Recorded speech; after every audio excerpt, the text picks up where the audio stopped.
A day in a life sa working mom here in Dubai. So for today's video nga is magbo-voice over ang person kasi na-miss ko talaga ang mag-voice over guys.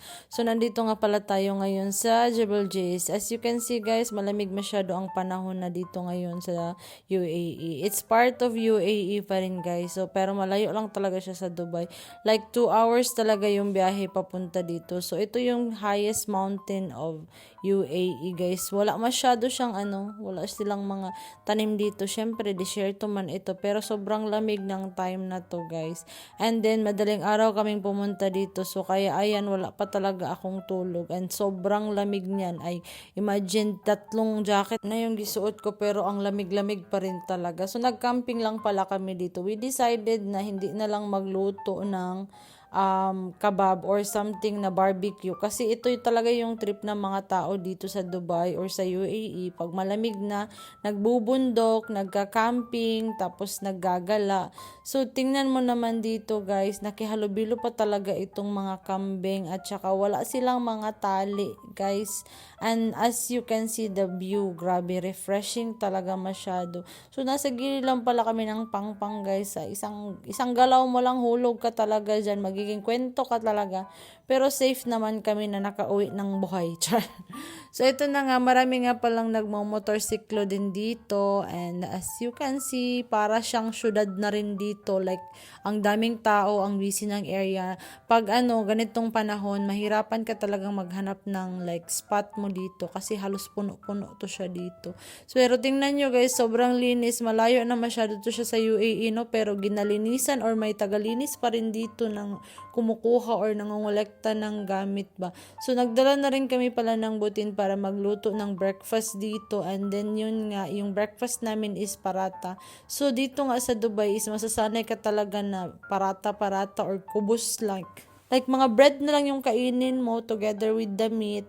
So, ayun, gumawa din pala ako ng meatballs. So, kufta yan siya sa kanila, guys. Yun yung parang ginamix ko yung mga Arabic spice and then yung karne.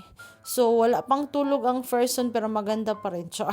Pag winter talaga dito guys, isa sa mga trip ng mga tao is magbundok or magdagat. Ganun talaga, like camping, ganun yung mga trip ng mga tao. Doon lang talaga sila nakakapag-relax pag winter.